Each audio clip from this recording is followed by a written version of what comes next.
Salve, salve pessoal, tô aqui para mais uma entrevista pela Tentáculo Mímico e hoje a minha entrevistada é uma pessoa muito especial, muito importante para o movimento de militância da cidade de Praia Grande. Ela que é iniciada no candomblé, escritora, educadora popular e advogada, é cria da Zona Leste de São Paulo e dos movimentos negros, sempre gostou de arte de modo geral, mas foi sequestrada pela literatura e pela escrita. Na Faculdade de Letras pesquisou sobre a literatura luso-africana e no direito focou em questões ambientais e nos direitos humanos. Recebeu uma menção honrosa da Câmara Legislativa de Niterói por contribuições à cultura local e, além de tudo, ela também é compositora apaixonada por samba. Eu estou falando de Luciana Luz. Salve, salve pessoal, eu estou aqui hoje no Portinho para mais uma gravação pela Tentáculo Mímico. Estou com uma convidada muito especial, que é a minha amiga Lu. Quero começar te agradecendo por você ter aceitado fazer parte disso, né? Lu, na semana passada eu estive aqui entrevistando uma pessoa que é muito especial também para mim, para o movimento da cidade, que é o Gabriel Messias, ele é professor da rede. E o que eu perguntei pro Gabriel, eu vou perguntar para você é isso: o que seria voltar para a base? Bom, muito bom estar aqui. É uma honra, né, ter sido convidada. Enfim, eu sou uma pessoa tímida, mas estou exercitando, né, participar das coisas. Esse voltar para a base também sempre esteve na minha cabeça, assim, tanto que eu participei de vários movimentos que são movimentos populares. Por exemplo, mesmo morando na cidade, eu participei de acampamentos do MST, nos interiores. E eu sempre tive dificuldade com certos movimentos e até mesmo de trabalhar com a política mesmo dentro, né, das casas legislativas por conta disso, dessa dificuldade de fazer política nas bases a partir de uma institucionalidade. Mas o movimento negro, eu acho que o movimento negro ele tem esse movimento da base ainda, né? A gente tem vários tipos de movimento negro e a poesia é uma delas. E voltar para a base é fazer os movimentos nas comunidades, sabe? Eu acho que a gente tem que se inspirar nos movimentos que aconteceram desde sempre, mas principalmente quando o movimento negro começou a se formar na década de 30, que eles fizeram, por exemplo, escolas para alfabetizar as pessoas. Quantas pessoas não são alfabetizadas aqui na Praia Grande, nas periferias? Então, eu penso muito isso, assim, né? Que é para você falar, não, vamos voltar para a base. Então, a gente tem que saber o que a base está precisando para chegar nos lugares que a gente acha que são bons e que eles querem alcançar, sabe? Acho que a gente tem que unir essas forças, oferecendo possibilidades de ampliar o mundo dela. E eu acho, e para mim, como a escrita é uma coisa muito cara e a forma de se expressar e tal, e você ter consciência da forma que você se expressa no mundo, de quem é você, eu acho que isso passa assim por um letramento e até por ter uma formação de professora também. E ver como isso mudou minha vida, sabe? Eu acho que a educação é uma aposta que eu sempre fiz e que eu faço. Então, quando eu digo assim, a alfabetização não é alfabetização e pegar na mão da pessoa e levar ela para um caminho, mas dar condições dessa pessoa, por exemplo, a ler um boleto, a saber o quanto que ela deve no banco, ler um contrato, né? Eu acho que é isso, assim, entendeu? Aí o que ela vai fazer disso são os caminhos dela, mas isso é importante. Você é formada em letras, né? E Isso. também em direito. Uhum. Você atua mais agora no campo do direito, imagino.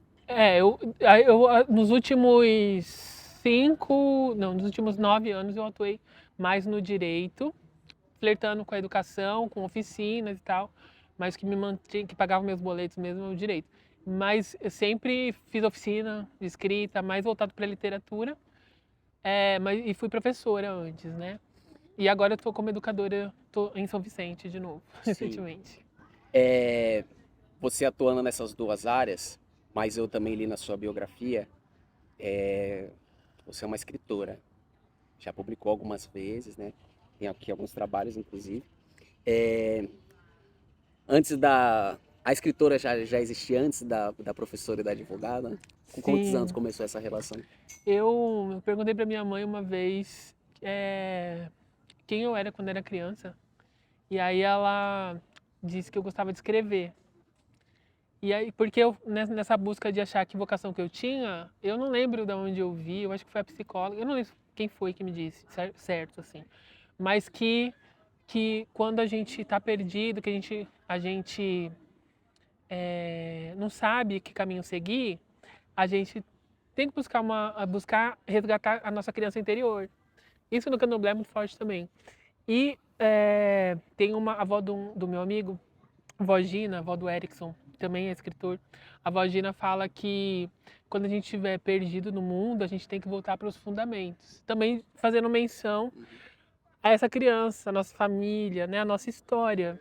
E a gente, quando recupera história, a gente às vezes recupera a história de uma perspectiva dos outros. Ah, vou recuperar a história da minha mãe, da minha avó.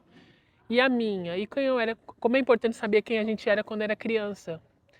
Porque a criança, ela é mais verdadeira, né? Então, as suas qualidades, as características, eu acho que elas são mais naturais, né? Não tem tantas ferramentas que o mundo nos impõe para poder estar nesse mundo mesmo. Então, a minha mãe falava da leitura e da escrita. E aí eu fui lembrar que são coisas que eu nem lembrava, né? Fiz muitos exercícios disso, dialogando com ela, com meu pai, que eu participava de concursos de poesia na escola, até cantei rap na escola, porque eu compunha na época, né? Então eu relembrei isso, assim, falei, então acho que a escrita é um lugar. Isso é muito recente, né?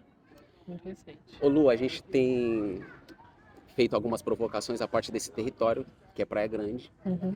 que é uma cidade muito particular, né? Ela tem umas características. Lógico que tudo que a gente está falando aqui, Claro. de política, de identidade, educação, tá para todo mundo, né? Tá no mundo todo, assim, essas questões, as desigualdades todas. Mas sempre, cada território tem uma particularidade de algum jeito, né? Uma coisa que eu sempre falo nas entrevistas, o pessoal até tá cansado até, que o fato de Praia Grande ser uma cidade dividida, na arquitetura dela mesmo ser dividida em zonas, né? É, vai causando. Assim, o que é discutido na zona 3 não é discutido na zona 1. O que é discutido na zona 2 não necessariamente é. É como se a cidade fosse realmente arquitetada para o silêncio, como diz o poeta Gabriel. Eu também sempre falo essa frase aqui. Você veio para cá tem uns quantos anos mesmo? 3 anos e pouquinho já. 3 anos e. O que você identificou assim nesse processo de militância fora da cidade e agora aqui dentro, atuando? O que você identifica assim de mais acentuado que você falando o desafio desse território aqui é esse? É. Primeiro que é o meu impacto ao morar aqui, circular, porque eu vim aqui desde criança como turista. E eu vi a cidade transformar também, e na verdade, fiquei triste na transformação da cidade, porque eu era turista, então fui vendo a cidade perder a natureza, né, a praia se transformando, concretando, aí eu não gostava, assim. Mas enfim, aí, tipo, eu vinha pra cá, andava a cavalo na praia, tinha essa coisa, né, que hoje em dia já não tem. E eu lembro que quando eu cheguei, eu fui procurar meu povo, né, tentar fazer amizade, eu vim no meio da pandemia e depois quando liberou um pouco, aí eu fiquei muito, eu já estava no período de luto e tal, e eu não conseguia fazer amigos. Não conseguia, não conseguia. Isso 2021, aí 2022, 2023 é que eu comecei a fazer amizade. Olha quanto tempo. E não é por falta de ter procurado, eu andava, às vezes dava oi e tal, mas as pessoas não me davam abertura. Fazia amizade com as senhoras que passeavam com o cachorro que moravam perto da minha casa. E aí depois que eu comecei a voltar à militância, depois de passado o luto, né, e a pandemia, assim, eu fui pro Conselho da Igualdade de Raça, falei, lá eu vou achar meu povo. E realmente lá eu fui encontrando, né, pessoas que apesar, né, do conselho ser um conselho complicado, né, a organização, as pessoas ainda estão ali, algumas pessoas estão batalhando, né, dentro do Conselho da Igualdade Racial. E ali eu fui conhecer o DJ Gato Magro, logo uma pessoa conhecidíssima na cidade, né, que depois, enfim, calhou de eu conhecer você em outras andanças com o pessoal também. Então, e essa divisão para mim ficou muito marcante, assim, porque aí todas as pessoas que eu fui conhecendo, que eram o meu povo, estavam do outro lado. E eu, a primeira vez na vida, me via morando num lugar de classe média, né? E eu lembro que no começo as pessoas tinham um pouco de receio por eu morar lá. Sendo que. E é tão louco isso, porque as pessoas se esquecem que quem está morando lá financiou, no Minha Casa Minha Vida, 30 anos no apartamento. Ou vendeu a casa que tinha em São Paulo, que é mais cara, para comprar uma coisa aqui para morar num lugar melhor, né? Então, Foi o primeiro imóvel que minha mãe comprou na vida com 60 anos, né, financiado. Enfim, então isso não é lembrado também, sabe? Isso separa a gente, como se nós estivéssemos em um lugar e o pessoal da Zona 3 estivesse em outro. E não é verdade, né? É só uma ilusão por causa dos prédios. É. Essa estética pensada para a cidade, né? Não sei se ela foi necessariamente assim pensada de forma tão objetiva, né? Mas ela é uma consequência, ela tá aí agora. É, você falou que foi procurar sua gente nesse espaço, né? O que que a gente tá... Quando a gente sai de um lugar e vai para outro, e a gente quer continuar exercendo aquela atividade que interessa, que importa para nossa humanidade, para nossa subjetividade, para nossa atuação, o que que a gente está procurando exatamente, Lu? Quando a gente sai de um lugar, vai para outro e fala assim, pô, eu queria encontrar minha gente, cadê? Por que que essa cidade não mostra? O que que a gente está procurando e o que que essa busca revela de Praia Grande para você? Que revela um tipo de gestão que tem um projeto de cidade, né? Um projeto que não é sustentável, né? E um projeto que é segregacionista porque, por exemplo, ela poderia ter usado um programa do governo para financiar apartamentos Minha Casa Minha Vida mais baratos na região da praia, mas não faz isso, né? Então, tem vários tipos de organizar uma cidade. E esse é um tipo de organização segregacionista. E a gente que é pobre, que somos a maioria, enquanto negros pobres, não alcançamos e vamos ficando cada vez mais para trás. Tanto que agora Praia Grande daqui a pouco vai ter Zona 4, porque ela já está formada, só não está ainda registrada como oficial, né? Mas se a gente olha no mapa do IBGE, a maioria da população aqui é negra. Só que se a gente anda no dia a dia, né? Não na parte nos dias turísticos, mas fora dos dias turísticos, a população que anda na praia, que vai à padaria que eu vou, é branca. Eu já tentei, quando eu vim para cá, como eu sou envolvida com a causa ambiental, tentei ir num grupo de mulheres que limpam a praia, fazer parte. É um trabalho muito interessante, enfim, né? Tem todo o meu respeito, mas eu vi muito preconceito, muito. Por quê? Porque eu tentei levar elas para a Zona 3. Falei, gente, não vamos limpar, vamos ver um dia se a gente limpa as ruas da Zona 3, porque tem vários lugares que tem lixos, né, nas esquinas e tal. Não, o nosso compromisso com a praia, o pessoal da Zona 3 que suja aqui. Sendo que a Zona 3 vem trabalhar na praia, no dia a dia, né? Então, enfim, além de outras coisas absurdas que me disseram, eu acabei abandonando esse grupo porque eu não queria lidar com mais esse peso, né, no meio de pessoas que muitas vezes vieram lá da Zona Leste, mesmo chão que eu vim, financiar apartamento nos mesmos 20, 30 anos que a gente financiou e acha que é melhor que os outros. Você falou uma coisa interessante. Eu também trabalho na limpeza da cidade e esse é um discurso. Acho que as pessoas talvez elas não se dão a oportunidade ou têm a oportunidade tomada de pensar sobre o que é essa relação com o lixo. A gente Uhum, tem um transbordo na cidade, um famoso lixão, né? Popularmente conhecido como lixão. E acho que a gente não faz determinadas perguntas, né? Sobre o lixão, ele é uma grande montanha de lixo. E quanto mais próximo dessa montanha você vive, a sua relação com o lixo é diferente, uhum, obviamente, né? Acho que a gente não se pergunta por que, que o lixão fica sempre num bairro periférico, ele nunca fica num bairro nobre, por exemplo, né? uhum, E essa visão que as pessoas, até essas pessoas que se mobilizam de forma organizada para promover algum tipo de mudança, essa visão que elas têm sobre pessoas de periferia, pessoas da Zona 3, é, também faz parte desse projeto de cidade, de algum modo. Essa narrativa também constrói as relações, né? uhum.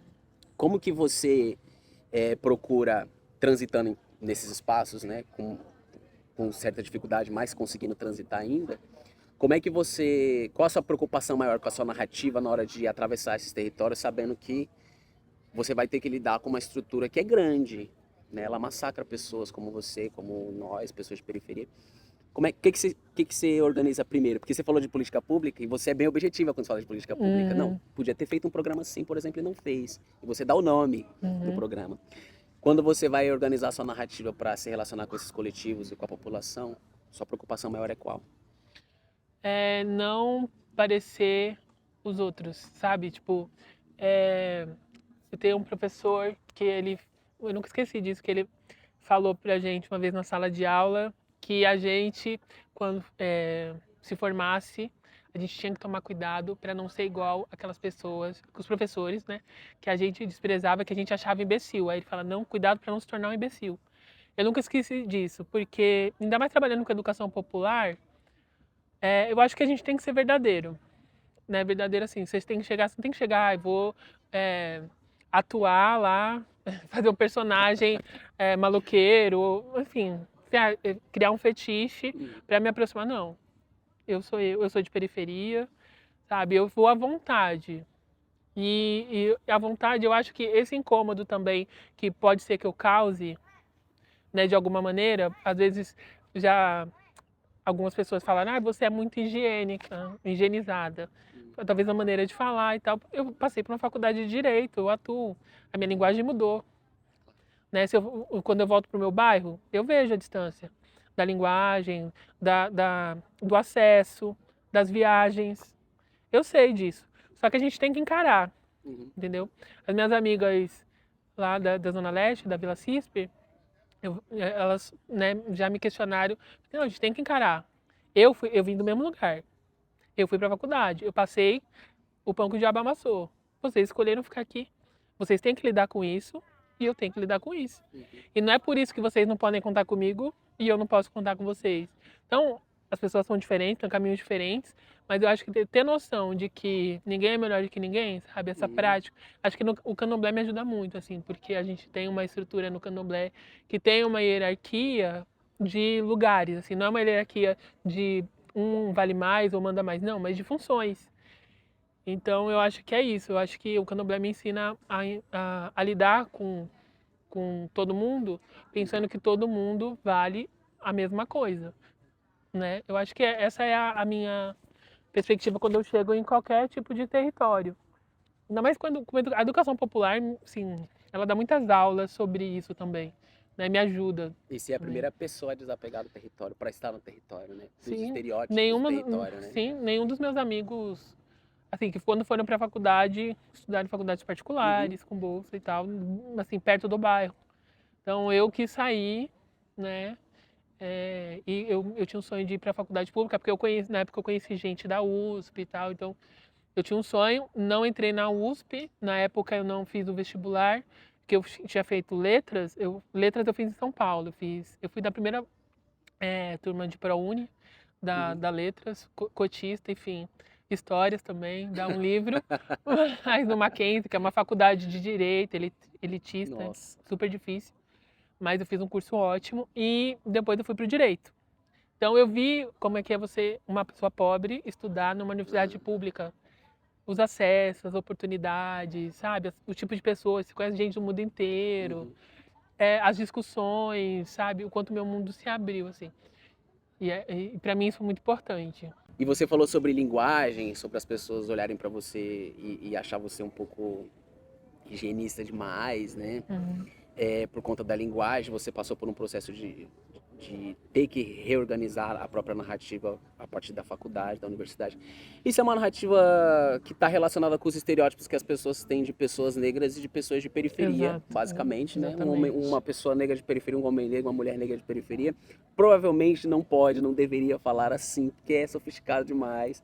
E é uma grande bobagem, porque reduz, né, a periferia. Parece que ela fala um tipo de língua só, né? Parece que ela se veste de um único jeito, parece que ela fala de uma única maneira. Isso é uma grande mentira, porque o meu pai era catador de papelão, estudou só até a terceira série, e ele tinha uma oratória super sofisticada. Tenho inveja dele, porque eu não tenho. Ele sempre teve, não passou necessariamente por esse processo que Sim, você falou, mas de não ir para a universidade e ter que organizar. A vocação não tá lá, né?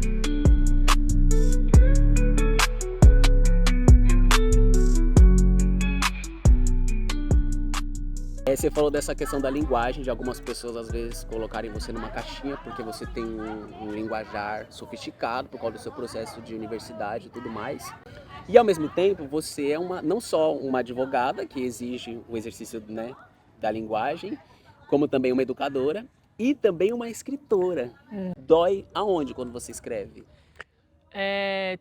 Dói na hora de... Quando a gente joga a palavra, na hora de reler o texto, vem tudo, vem tudo. A gente tenta sempre, eu acho, né, tento sempre esqueci, tanto, faz muito tempo que eu não leio teoria literária, por exemplo, crítica, porque contamina, contamina. E eu lembro quando eu saí da letra, assim, eu falei, meu Deus, eu não consigo escrever mais, que eu tenho. Por conta disso, assim, você nunca fica bom.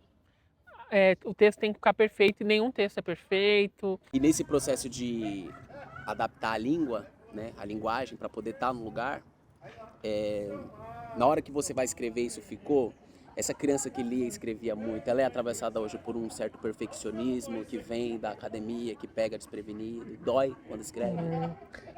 Sim, porque tudo isso faz parte de mim, né? Eu peso sobretudo na forma, porque eu fiz uma faculdade de letras, né? E a gente fica com preciosismo e também aumenta a insegurança por causa disso. Faz um tempo que eu não leio, por exemplo, teoria literária. Muito tempo não, mas algum tempo. Por conta disso, assim, de tentar criar e ficar preso a algo que não combina com o seu texto. Não é nem que é importante ou não é, sempre é importante refletir e tal, mas que não combina com a mensagem do seu texto. Mas é importante conhecer também, porque aí você melhora o seu texto ao mesmo tempo, né? A gente tem que saber equilibrar, mas em relação ao conteúdo, aí é trajetória, sabe? Aí, enfim, aí dependendo do conteúdo que eu coloco, mas é sempre trajetória. Eu gosto de escrever uma coisa livre primeiro, e aí a forma, assim, aí quando a forma vai resgatando aquela Luciana que passou por formações e cursos, etc. Porque eu acho que teoria literária, para quem vai escrever, é muito interessante quando você vai finalizar o texto, mas do mesmo jeito é difícil, porque às vezes você fica preso em coisas que não são necessárias por causa da formalidade, né? Mas são dores e delícias, então é isso. A gente falou aqui da divisão da cidade, como isso influencia as narrativas, as relações, né? A relação das pessoas de periferia com a ideia de instituição, de política organizada, de movimento. Como é que essa escritora, professora, advogada, que tem tantas experiências políticas e que gosta desse espaço, né, de debate político, de debate público, como é que essa revolta, essa arte, essas manifestações todas se comportam na urna? Como é que você vê o cenário político em Praia Grande? Aqui, primeiro que falta um discurso em defesa da natureza, em defesa da população negra, né? Eu tive uma surpresa ruim quando eu fui à Câmara a primeira vez, assisti a uma sessão após o assassinato por um médico que deu uma dosagem de remédio errada para uma criança numa UPA. E aí foi a primeira vez que fui à Câmara. E lá, assim, eu nunca esqueço disso. Eu achando que eles iam se manifestar, né? Porque eu vim de cidades que qualquer coisa, Niterói, Maricá, qualquer coisa que acontecia virava uma discussão interessante, pelo menos. Né? E lá, aquilo não foi uma discussão, assim, né? A morte daquela criança não foi uma discussão. Né? Aquilo deveria ficar fazendo parte da discussão na Câmara até que se resolvesse, né? Até que, pelo menos, dando relatórios até que terminasse a investigação. Mas não, apenas um vereador propôs que se instaurasse uma CPI para investigar ou para acompanhar a investigação da polícia, mas não foi votado contra. Não lembro assim, né, os números, mas foi votado contra, não foi aprovado. Do mesmo jeito que não foi aprovado também a instauração de uma CPI para investigar o assassinato do Carlinhos dentro da escola. Então, assim, isso para mim é um dado de uma cidade, uma Câmara Legislativa que não representa as pessoas. As urgências. Não né? representa de jeito... E eles, tem pessoas lá que vieram de vários lugares periféricos da cidade, mas chegam lá e eles assumem outro comportamento. Isso é uma reclamação constante. Eu sou militante política, né? E isso para mim assim, é muito notório, né? Não ter pessoas que realmente representem o povo na hora de defender as pautas. Nesse cenário de eleição que a gente estava falando agora há pouco, a gente falou aqui da falta de representatividade da população quando a gente pensa a política de forma institucional, organizada, né? A política não só como um setor a mais. O Felipe Nascimento, ele teve aqui, ele foi o nosso primeiro entrevistado, inclusive, e ele falou uma coisa a respeito do campo das artes da cidade. Que Praia Grande olha para as artes como algo muito decorativo apenas, né? Não, dificilmente um olhar político, histórico, sobre a produção de uma política de memória para a cidade. É sempre, quando pensa arte, é sempre de um lugar decorativo. Eu não sei, você enquanto artista e enquanto militante, você sente que é um olhar mais ou menos assim quando pensa política? Porque a gente tem lideranças que saem das periferias, que são inclusive super respeitadas lá no seu espaço, mas quando entram, ocupam a cadeira, o discurso que passa a assumir, se é que assumiu algum discurso diferente antes, que na maioria das vezes não é, mas é um discurso que coloca a política num lugar assim, parece um setor a mais, que tá para qualquer um, que pode ser feito que pode ser um laboratório, sabe? Eu vou lá experimentar, ver qual é que é. E a gente sabe que não dá para fazer política pública eficiente sem análise de conjuntura, dado, conhecimento, né? Não dá para fazer, é impossível fazer. Você sente que esse olhar que o Felipe ele organiza tão bem na narrativa dele, que se tem sobre a arte de maneira decorativa, você sente que ele se estende para outros campos como a política, por exemplo? Sim, porque isso, vendo a Câmara Legislativa, isso qualquer pessoa pode ir lá no link da cidade e olhar a sessão, compara com uma sessão de São Paulo ou de Niterói, né, onde as pessoas, os políticos, eles desenvolvem discussões de políticas públicas, eles trazem dados, estudos.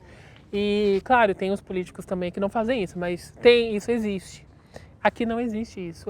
Eles apresentam uma pauta e votam, assim, às vezes leem um projeto de lei e votam.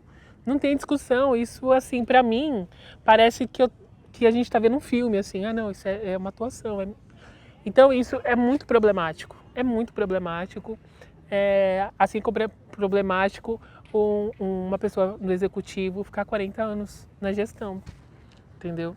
Então, assim, não que a pessoa seja ruim, seja boa, não. Independente de ela ter feito uma boa gestão, ter feito uma gestão ruim, eu acho que alternar o poder é muito importante. Eu até falo que eu sou a favor de que pessoas que ficaram 8 anos não possam voltar mais, né? Para que outras tenham oportunidades. Ela roda a política, ela vai assessorar, vai trabalhar com conselho, mas que não volte a governar mesmo, né? Porque, enfim, vai dando chance a outras gerações também, né?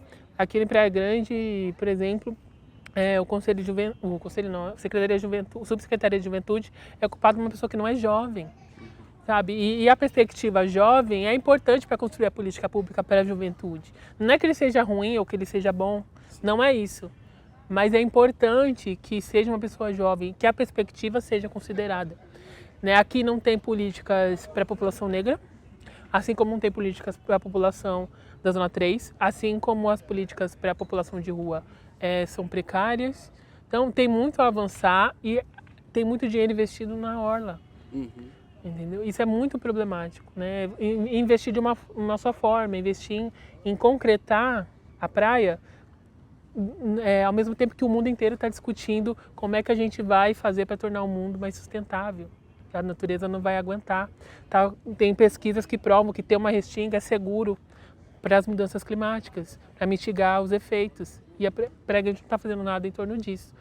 Isso até é uma coisa que eu tenho discutido assim, nas gestões, né? E espero que elas se abram também nesse sentido. Porque é bom para a cidade como turística, mas que é bom para o povo. Imagina as enchentes que a gente teve aqui na cidade, sabe? Sim. Então, prédios crescendo, o saneamento básico está jogando água lá para a Zona 3, entendeu?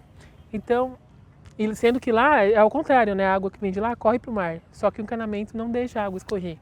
Então, assim, a gente não é mais uma cidade pequena como era antes, e ela precisa se modernizar. Quando eu falo sobre a falta de discussão e esse tipo de gestão, é porque eu defendo uma gestão moderna, sabe? De acordo com os acordos internacionais, de tudo que as pesquisas têm mostrado de cidades sustentáveis, inteligentes, sabe? Que podem trazer melhorias para todo mundo. Então, é por isso que aqui eu sinto falta disso, de toda essa discussão. Claro, eu vim em cidades que têm outra realidade, de história, são cidades mais antigas, né, e tal. Mas que essa cidade é linda, sabe? Eu acho que cabe todo mundo nela de uma maneira digna, né? Mas só que isso só vai acontecer se a gente primeiro votar melhor e participar depois que vota. Falando sobre voto e participação, um dos objetivos da Tentáculo Mímico é a gente poder falar de classe artística e trabalhadores da cultura da cidade, porque é um setor também muito defasado na cidade, em muitos aspectos, não por conta dos trabalhadores e trabalhadoras, de maneira nenhuma. Na verdade, se ainda existe alguma cultura acontecendo, movimentando a cidade para outros aspectos, além da narrativa dominante, né? É graças ao trabalhador independente da cultura, né? Os trabalhadores e trabalhadoras da periferia que estão produzindo letramento dentro das suas comunidades, estão promovendo entretenimento e tudo que se pode imaginar. E produzindo ainda, né? Que já é difícil. E produzindo com todas as dificuldades, né? Assim, a gente precisa falar da inteligência e da capacidade de organização dessas pessoas, até para poder pensar isso que a Lu está falando sobre a participação, a ideia de votar consciente, fazendo uma leitura comprometida da cidade, né? A gente conseguiu recentemente, não necessariamente recentemente, já tem algum tempo, formar o primeiro Conselho de Cultura da cidade. Sim. É um movimento muito importante para a cidade, porque ela tem vários atrasos sobre esse debate, né? Sobre a descentralização da cultura, enfim. O que você tem feito, Lu, juntando essa coisa do aspecto cultural com a participação das pessoas nos processos de eleição, de construção? O que você tem feito enquanto artista independente, uma educadora, dentro dos espaços que você consegue circular com segurança e, claro, sempre com segurança, isso é muito importante. O que você tem feito para aproximar esses setores e a gente poder pensar aí de maneira coletiva um avanço em tudo isso que a gente identificou de atraso? Dentro do partido tenho conversado assim, né, com as pessoas sobre pensar na cultura dentro do projeto assim, que elas têm para o legislativo especificamente, né? E defendendo assim a cultura, e especialmente a cultura negra e periférica, e dentro da cultura negra e periférica a arte, né? Enfim, de todas as suas formas, e em ter fomento e espaços que a gente consiga incentivar que as pessoas tenham, que elas exerçam suas vocações, que elas tenham um espaço para isso. Né? Aqui a gente precisa também encarar o artista como um trabalhador, né? E como uma pessoa que contribui para a cidade, que gera recursos para a cidade também. Então, nesse sentido, eu participei, né, do processo do Conselho de Cultura, foi muito interessante, enfim, ver um Conselho de Cultura nascer. Fico muito feliz que você, né, enfim, está lá, enfim, você é uma pessoa fundamental para esse processo. E é isso, dessa perspectiva. E aí eu tenho planos, né, do ano que vem, em termos de participação e incentivo de saraus, né? Eu faço algumas oficinas nesse sentido, estou fazendo em São Vicente. Mas quero trazer assim, para Praia Grande isso, que eu acho que ler vai ajudar a refletir sobre a cidade mesmo, que é o que eu, a partir da minha perspectiva de mundo, né? A leitura me ajuda, então talvez a leitura também ajude outras pessoas a pensar sobre elas e sobre o lugar delas no mundo e nessa cidade sobretudo. Ô Lu, você que veio de outras cidades, viveu outras experiências muito disruptivas, né, e que não são acessíveis para quem está nesse território de Praia Grande. Você que já tem feito uma leitura bastante delicada e cuidadosa da cidade, o que você diria, a partir dessa experiência toda que você tem, para os jovens meninos e meninas negras de periferia, artistas independentes, que têm essa esperança ainda? Vamos falar os que não têm, porque tem muitos que não têm. É bem difícil ter. Eu experimentei esse processo, conheço alguns amigos e amigas que estão experimentando. O que você diria para esses jovens que estão exatamente nesse lugar, que é o lugar do esquecimento, do silenciamento, da desesperança dos setores políticos, da desesperança até da própria arte, que é um instrumento muito potente? O que você diria assim, para orientar de alguma forma, compartilhar algo que você acha que pode ser útil nesse cenário? Eu tive nesse lugar, né? Eu fui uma criança, um adolescente com depressão e fui vivendo a vida no automático. Se não fosse a minha mãe ali, né, eu talvez não teria feito o que eu fiz, teria feito outras coisas, talvez estado naquele, eu teria tido uma outra vida, talvez uma vida com menos esperança, né? Eu acho que essas coisas de viajar, de conhecer as pessoas, eu não digo a academia em si, mas as pessoas que eu encontrei lá e que me possibilitaram fazer outras coisas, que me trouxeram possibilidade de autoconhecimento, sabe? Então, eu penso que em algum momento da minha vida, que eu ainda estou pensando, que momento que foi esse?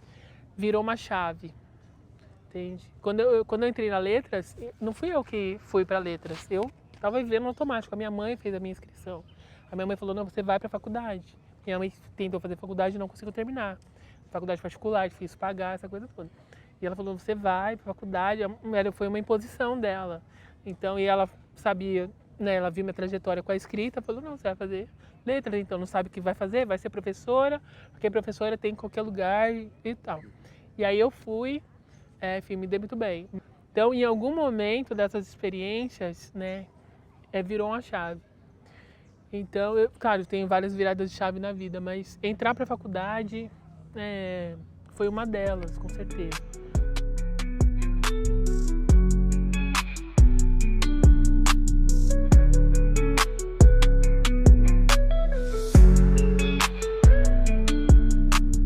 Bom, eu vou finalizar com a nossa pergunta mímica, que todo mundo aqui já conhece. Você também conhece, que você acompanha, né? Sim. Essa é uma pergunta muito importante. Eu não ensaiei. Que bom, vamos ter aqui o conflito das ideias, que é o que importa. A gente faz essa pergunta porque é a pergunta que eu faria para qualquer pessoa que está nesse lugar de trabalhar de forma independente, acreditar na cultura, na política, na poesia, na própria capacidade de produzir, mudar as coisas. E a dificuldade que é fazer isso sem ser totalmente contaminado, né, pela estrutura dominante. Lu, eu quero começar te agradecendo e vou deixar pra gente terminar com a resposta dela, fica mais bonito. Eu quero começar te agradecendo, você sempre me emociona muito, nossos encontros são sempre muito, né, desafiadores, porque a gente tá sempre lidando com algum problema e a gente lida de forma coletiva, conversando, acessando as nossas ferramentas emocionais, tudo que tem à nossa disposição. A coletividade, né, sempre muito inspirador e emocionante estar com você, como estar com várias pessoas que passaram por aqui. A gente vai finalizar com essa pergunta, porque eu acho que a sua experiência pode ajudar a gente a pensar mais cuidadosamente sobre isso e se orientar, né? O que você tem feito para alcançar e se adaptar sem perder a essência, esse objetivo principal que você trouxe aqui tantas vezes na entrevista? Sim, eu nunca perdi, eu sempre procurei caminhar, sem perder a essência, pé no chão. Essa sensibilidade, assim, dessa veia artística, né, essa coisa, a sensibilidade aberta, sempre me ajudou, eu acho, a perceber as coisas. Eu acho que eu sou de um orixá também que me ajuda, eu sou de Euá, e a gente normalmente tem a percepção aguçada. Então eu sempre acreditei na intuição, assim, né, então, e nunca fui pelo dinheiro também, porque o dinheiro vem, né, mas sem perder a dignidade, entendeu? Nunca me vendi.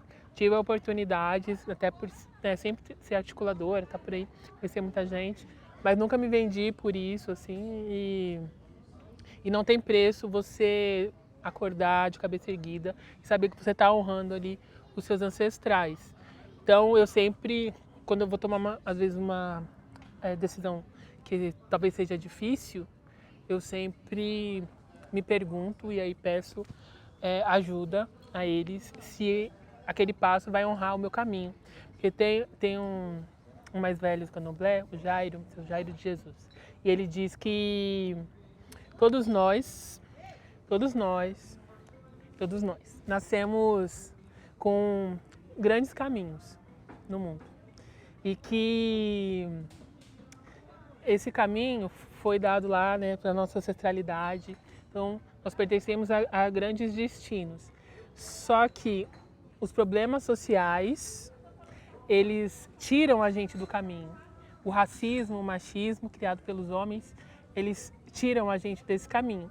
E no Candomblé você se iniciar e essas experiências com a coletividade, com a comunidade, com valores que não são os valores ocidentais, coloniais, criados pelo homem a partir de uma perspectiva de querer dominar tudo e destruir.